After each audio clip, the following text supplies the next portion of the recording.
dib-u-dhiska golaha murtida iyo madadaalada qaranka ayuu madaxweynaha dalku mudane maxamed cabdulaahi farmaajo maanta ka bilaabay muqdisho kaasoo lagu dhisayay mashruuca isxilqaan wejigiisa koowaad madaxweynaha oo ay dhinac taagnaayeen mas-uuliyiinta dowladda hobolada qaranka iyo shaqaalaha dowladda ayaa si wada jira goobjoog uga ahaa bilaabashada hawsha dib loogu dayactirayo tiyaatarka dalka oo qayb ka ah dadaalada uu madaxweynaha dalku ku doonayo in dib loogu dhiso xarumaha taariikhiga iyo kuwa halbowlaha u ah waddankan maanta waxa weeye waa maalin weyn oo muujinaysa inay maanta ka bilaabatay national theaterka hortiisa golaha murtida iyo madadaalada hore loo oran jiray inaan dib u dhisayno oo qayb ka ah ololaha isxilqaan kadibna aan ku xujinayno dhismayaal badan oo magaalada muqdisho ah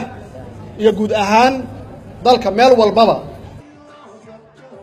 tiyaatarka qaranka oo ahaa goob ay dowladdii dhexe ee dalku u adeegsan jirtay qayb ka mid ah barnaamijyadeedii hagidda dadweynaha ayay dowladda federaalku doonaysaa in mar kale doorkaas dib loo soo celiyo insha allah waxaan rajaynaynaa muddo 9 bilood gudaheeda ah inaan ku dhammaystirno mashruucan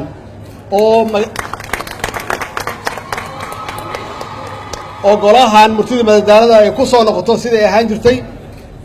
oo heesihii iyo fankii iyo suugaantii aan dib u soo noolayno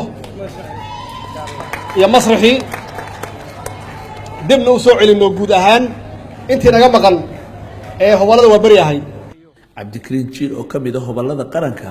ayaa ka hadlay waxa dalka uu ku soo kordhin karo dib u howlgelinta tiyaatarka qaranka iyo sida uu arko tiyaatarkaanu horta waa meesha ummadda soomaaliyeed muraayadda laga daawado waa tiyaatarka ummadda dhaqankeeda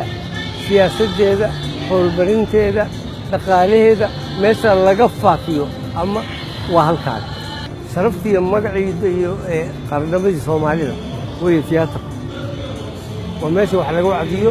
wax laga tilmaamo wanaagga iyo shartana dadka looga reebo wanaagga laga fara wey tiyaatarka yani waxa weeye madaxweynuhu aqoon ayuu u leeyahay wax tiyaatarka yahay isagoo yar buu imaan jiray oo riwaayad soo geli jiray waa dareensan yahay dareenka iyagoo maalintuu dhismo ka hadlayso ayaa dareenka iyo wadaninimada iyo waxa lagu diran soo baxaya majaajiliistaha caanka ah cabdiraxmaan sheekh maxamed oo ku magac dheer akombo oo ay ugu dambeysay dalka sanadkii 1989 ayaa sheegay inuu ku faraxsan yahay dib u dayactirka tiyaatarka oo uu ku baaqay in dadka Soomaaliyeed ay gacan ka geystaan maxamed cabdulaahi farmaajo عمريسي هراغو فنانيتو بنا وكد عيشتي خبريني وأفرني خبريني وأفرين شعبكم مقدشو كالي حوقيني نسيه عن لهنا هذا أنا فلان توابري أنا كمدنا شعبك الصومالي كل جود مرتي إلهي واحد كنتوا ولجر اسمه علمان dib-u-dhiska golahan murtida iyo madadaalada qaranku waxa uu muhiim u yahay ku jahaynta shacabka Soomaaliyeed helidda dawladnimo sal adag leh iyo dib-u-dhiska dalka oo hadda loo marayo barnaamijka isxilqaan oo horkacayo madaxweynaha Soomaaliya mudane maxamed cabdulaahi farmaajo